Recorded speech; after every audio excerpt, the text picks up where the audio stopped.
สวัสดีครับผมแม่พี่น้องพบกับผมก็กุ้งสมาปีครับผมวันนี้บรรยากาศดีครับผมอยู่แถวสวนหญ้าแถวบ้านเลยนะครับนี่เลยส่วนแม่พี่น้องมากินตำทะเลครับนี่บอกครับตำทะเลนี่กินแกมกับขับปุ่นครับมาเฮาซิมเมืองปลาหมึกนี่ก็ขับปุ่นครับผม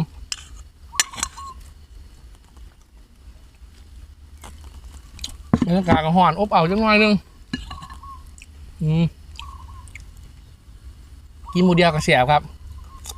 เพราะไม่เห็นกินอ่ำกินหมูเดียว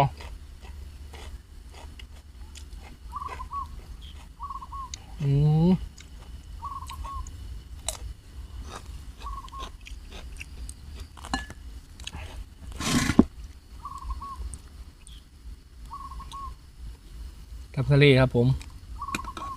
มีหอยแมงภู่มีปลาหมึกมีปูอัดนี่นะครับผมส่วนประกอบของมันขาบะไรคือครับนี่นะครับเป็นตอนอยู่เนี่ยเห็นบ่เป็นตอนเห็นบ่นี่เป็นตัวเป็นตอนเลยเดี๋ยวไปกินที่ล้างครับมาถีเค็มก่อน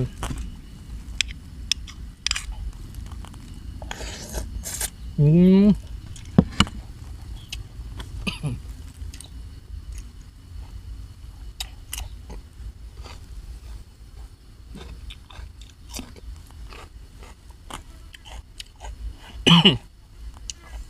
องแก้มดำทะเลก็ผักกาดขาวลำครับบักแดงครับ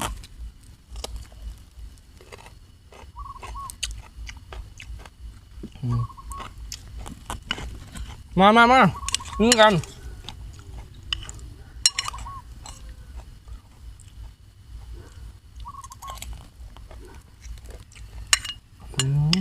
แซ่บครับเจ้านี่ไปซื้อมาแซ่บ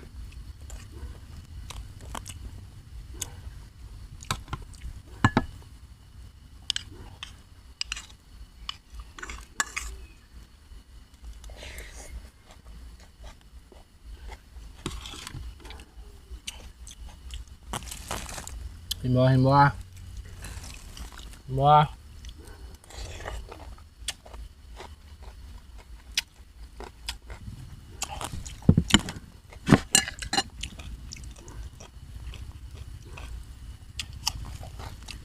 ตามมะฮงอย่างกินกับปุ่น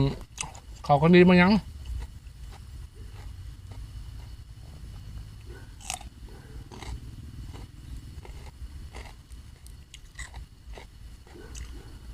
มาบรรยากา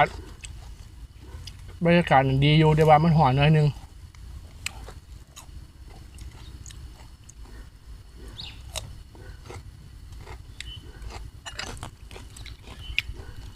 นะครับผม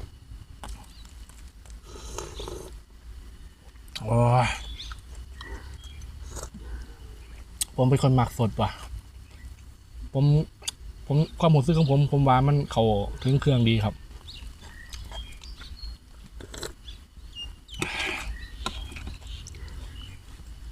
บอกมีขาเลยครับว่าขอหนำได้ครับว่าจะของเป็นคนหมักสด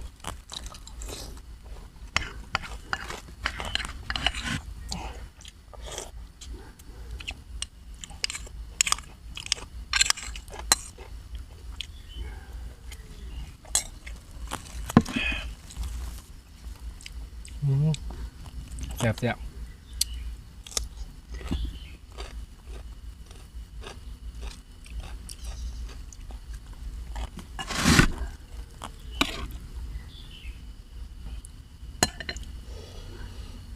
ครับเห็นปะ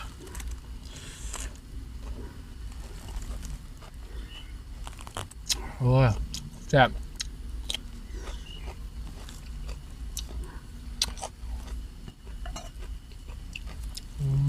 อาจจะยำใบยังไงล่ะ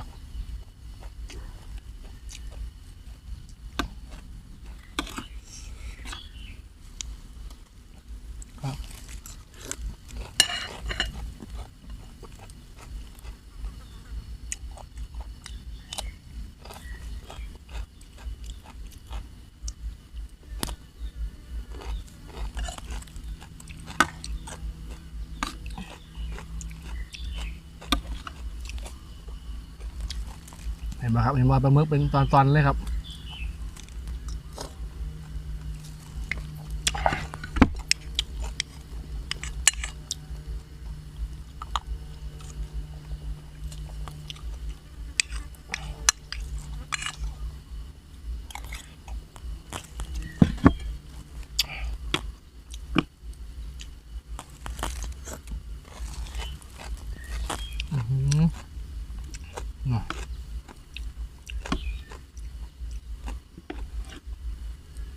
มึงครับมึงเห็นบ่นี่เห็นบ่เป็นลองเสียงครับส่วนมันต้มส่วนมันกินต้มเลย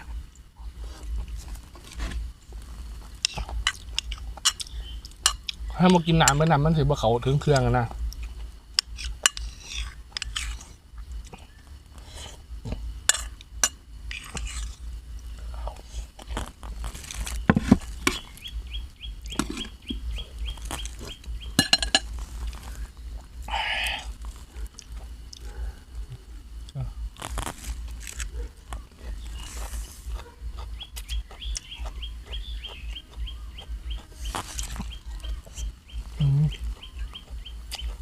เดินที่บ้านใจอ่ะ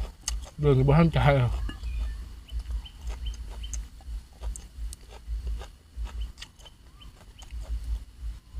ทำไงหรอวะ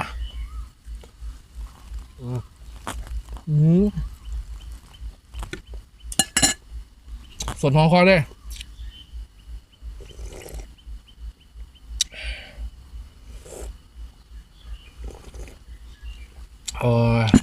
เก็บถ่องมานอนเนาะเดี๋ยวสมัครกินบ่ค่อยเก็บถ่องมาได้หรอครับเพราะหมักนะกินอย่างสีมันจะได้จะไล่ล่ะ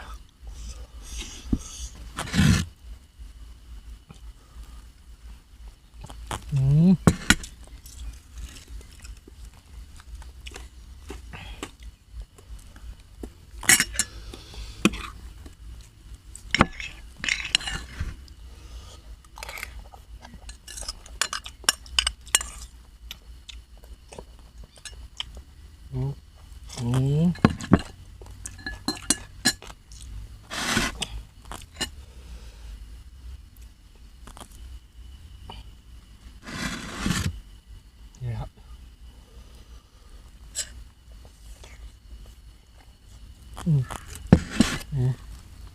ว้า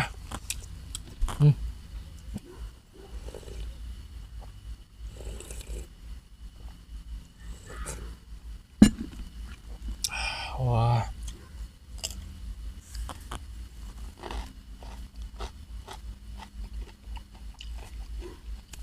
เสียครับ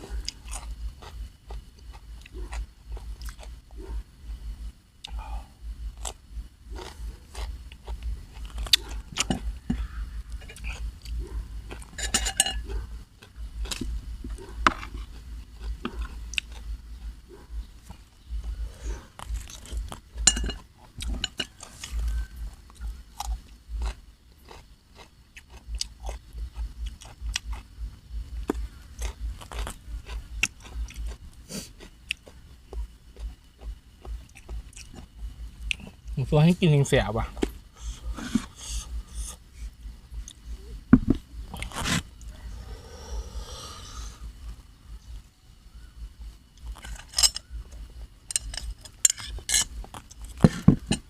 เวลาสวยยกขึ้นปากนะระวังงามดีใส่ตาแล้วครับมันทีเพชรมันทีเสียบตา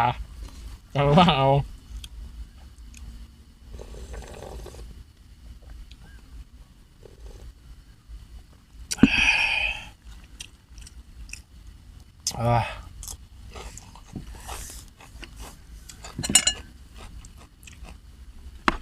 ข้าวทีคำสุดท้ายนี่สิเข้มปลาแดกครับเนี่ยตัวเนี้ยเห็นปะโอเคด้วยไปด้วย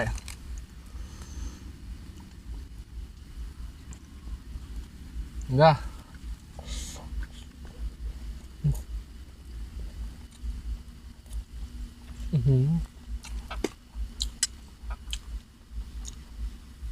แสบมันยัง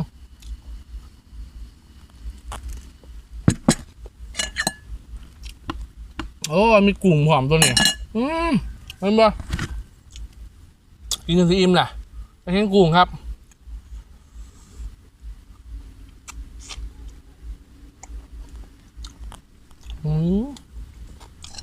แสบเยอะ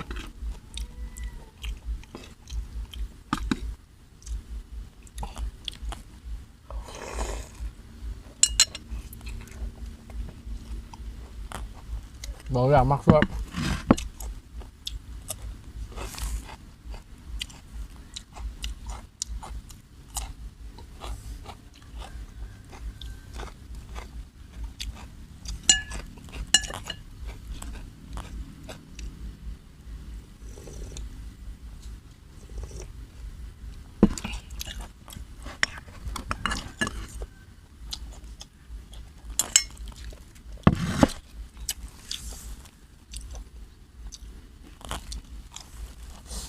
โอเคครับผมอิ่มละฝากกดไลค์กดแชร์กดติดตามด้วยนะครับผมขอบคุณครับ